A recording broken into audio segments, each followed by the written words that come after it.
पत्नी का जो एक धर्म है उसे पातिव्रत धर्म कहते हैं। यदि केवल अपने पति को भगवान मानकर और उनकी आराधना में, तो वो मोक्ष पदवी भी प्राप्त करती है और जो चाहे वो प्राप्त कर सकती है। पातिव्रत धर्म में बड़ी भारी सामर्थ्य है।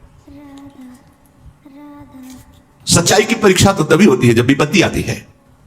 तुम धैर्यवान हो, तुम धर्मात्मा हो, तुम हमारे मित्र हो या तुम हमारे अर्धांगिनी हो, इसका परिचय तो तभी मिलता है जब विपत्ति हो। अर्थात मित्र विपत्ति में हो तो उस समय उसे छोड़ना नहीं चाहिए। तुम विपत्ति में हो तो धर्म नहीं छोड़ना चाहिए, धैर्य नहीं छोड़ना चाहिए। अगर पति विपत्ति में है, बहुत संपत्ति अपहरण हो गई, ऐसे पति का किसी भी तरह से मन न दुखावे कि अब आपके पास तो कुछ रह नहीं गया, हमारी आप कामनाओं को पूर्ण नहीं करे। तो धीरज धर्म मित्र नारी आपद काल परखे चारी, जो ऐसी स्थिति में अपने पति का सहयोग करती है।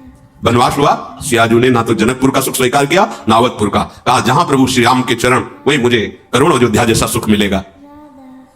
यदि कोई स्त्री, अनुसुईया जी उपदेश करे सियाजू को, अपने पति का किसी कारणवश अपमान, धन नहीं है, उतना विद्वान नहीं, उतना ज्ञान नहीं, और तुम्हारे ही कर्मवश तुम्हारा पति बना है, उसका अपमान, पातिव्रत धर्म की यहां चर्चा करें। क्योंकि सबसे बड़ी पतिव्रताओं में शिरोमणि है श्री अनुसुईया जी, जिन्होंने भगवान हरि, हर और ब्रह्मा को 6-6 महीने का बालक बना दिया अपने पातिव्रत धर्म से।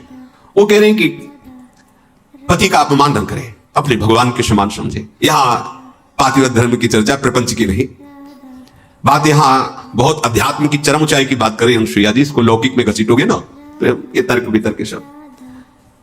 अगर हमारा इष्ट धर्म जोर का है ना तो सामने कुछ हो ही नहीं सकता। इसका प्रमाण हम तुम्हें देते हैं। जालंधर राक्षस और वृंदा सती परम पवित्र चिदानंद भगवान को पति वरण करने के लिए तपस्या कर रही। देवर्षि नारद जी आए, तुम्हारा क्या उद्देश्य है? तो वृंदा ने कहा हमारा उद्देश्य है भगवान श्री हरि को पति रूप में प्राप्त करना। तो उनका पहले तुम्हारे पातिव्रत धर्म की परीक्षा होगी, तुम एक निष्ठ हो कि नहीं, तो आज्ञा कीजिए। जालंधर को पति रूप में स्वीकार करके और पातिव्रत धर्म को आप प्रमाणित कीजिए, नारायण तुम्हें पति रूप में प्राप्त हो जाएंगे। कोई भी बड़े से बड़ा देवता जालंधर का बाल बांका भी नहीं कर पाया। क्यों? क्योंकि सती अपने सतीत्व में। तो आप देवताओं ने विनय की कि वैसे आराधना तो आप ही को पति रूप में प्राप्त करने की थी, नाथ आप स्वीकार कीजिए, नहीं तो जालंधर का आतंक, राक्षस और पतिव्रता वृंदा, वही तुलसी जी के रूप में और शालिग्राम के रूप में श्री हरि। आज भी उनका ब्याह किया जाता है, पूजन किया जाता है, तुलसी जी चढ़ाई जाती। जब हम किसी को इष्ट मान लेते हैं तो उसमें दोष दृष्टि नहीं होती, और जब हमें प्यार होता है ना तो उसका दोष भी गुण ही नजर आता है। और सच्ची बात है इस सबके हृदय में भगवान बैठे, यदि हमारी निष्ठा है तो तुम हिल नहीं सकते, हमारी निष्ठा के विपरीत नहीं चल सकते। जब भगवान नहीं चल पाते तो तुम तो इंसान हो। ये था हम प्रपद्यन्ते तास्ते, मेरे लाला बनकर घुटने के बल हमारे आंगन में चलो तो अनंत ब्रह्मांडों का पिता घुटनों के बल चल रहा नंद बाबा के आंगन में, महाराज दशरथ जी के आंगन।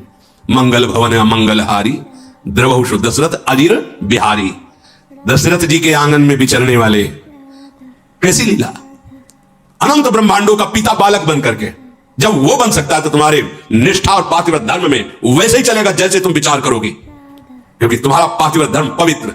हमारा क्या होता है कि हम दूसरों के तो दोष फटाक से बोल देंगे। बैक में आप दृष्टि घुमाओ अपने ऊपर, तब लगेगा वो तो कम है। अगर हमारी बात खुल जाए बहुत ही हम गलत हैं। संत सदैव सत्य स्वभाव वाले साधक उपासक बाहर नहीं देखते, अपने अंदर देखते। अपने दोषों को मिटा दो तो बाहर केवल भगवान या दूसरा कोई है ही नहीं। श्री अनुसुईया जी बड़ा सुंदर गृहस्थी में स्त्री शरीर पुरुष शरीर धारण की, इनको भगवत प्राप्ति का सहज उपाय बता रही। और यह ऐसी सामर्थ्य, ऐसे लिए स्त्री के लिए एक सुदृढ़ भगवत प्राप्ति का मार्ग है जो घर परिवार में रह रही, अपने पति में भगवान की भावना करना। मेरे पति ही मेरे भगवान है, ऐसी भावना से 8 पहर उनकी आज्ञा में रहना। जैसे कोई प्रश्न कर सकता है कि अगर पति ही दुराचारी हो तो शास्त्रों में वर्णन किया गया है कि आप अपने भाव रखिए और फिर विधान जैसा होगा अपने आप दूरी बना दे, क्योंकि आप और आपके पति के बीच में भगवान का भाव है ना, वो संभाल लेंगे, वो आपको बचा लेंगे, वो आपको दूर कर देंगे। ऐसा भी हो सकता है। अलग अलग मायाकृत रूप है और आंतरिक भाव में जाएंगे जब विचार पे, तो आपके ही कर्म का फल भुगताने के लिए ऐसा स्वभाव वाला पति दिया गया है, ऐसी भावना। तो हमारे कर्म निश्चित, अपने कर्म के प्रभाव से ही पति का वरण होता है, जैसे हमारे कर्म होते हैं। गायत्री के अनुष्ठान के द्वारा गायत्री जी को प्रसन्न करके जो कन्या प्रकट की थी उनका नाम सावित्री जी हुआ था।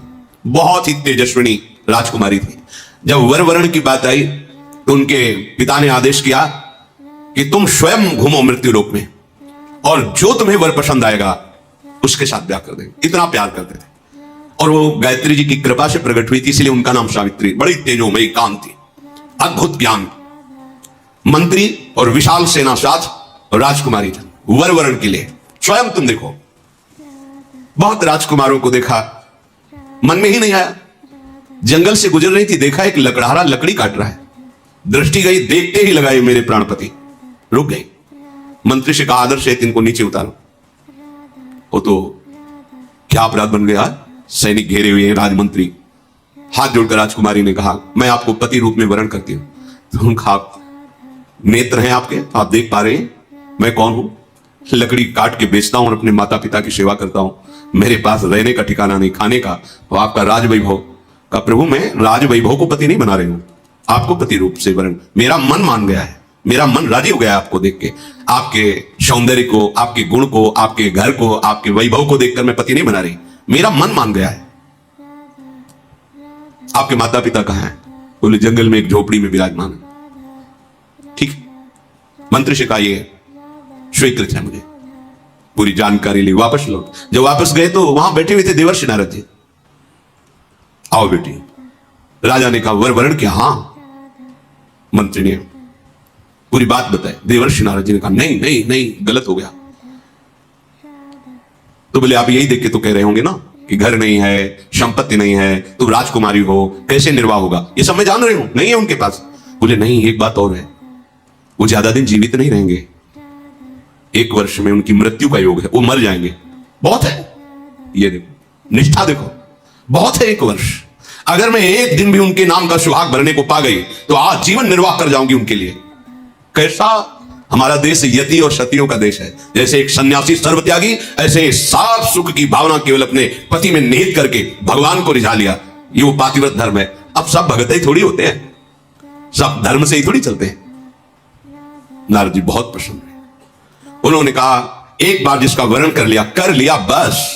जैसे मां भगवती पार्वती जी ने सप्त ऋषियों को जवाब दिया था, कोटि जन्म रगर हमारी बरऊ संभु न रहो कुमारी। तुम एक बार की बात कहते हो, करोड़ों बार जन्म लूंगी और तपस्या करूंगी, वो वर के रूप में वरण करूंगी तो महादेव को ही वरण करूंगी।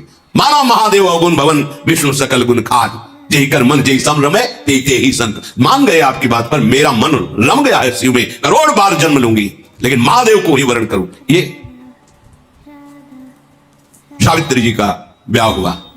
पिता ने अपार वैभव, वही अकेले थे, बिल्कुल एक भी सुख नहीं लिया। नहीं, मेरे पतिदेव के ही सुख में सुखी रहूंगी, आपका कुछ भी दहेज, कोई भी एक वस्तु स्वीकार नहीं करूंगी। बहुत सत्यवान जी प्रसन्न हुए, उनका नाम सत्यवान, और कहा प्रिय पता नहीं किस पुण्य और सौभाग्य से तुम्हारी जैसी हमें पत्नी मिली।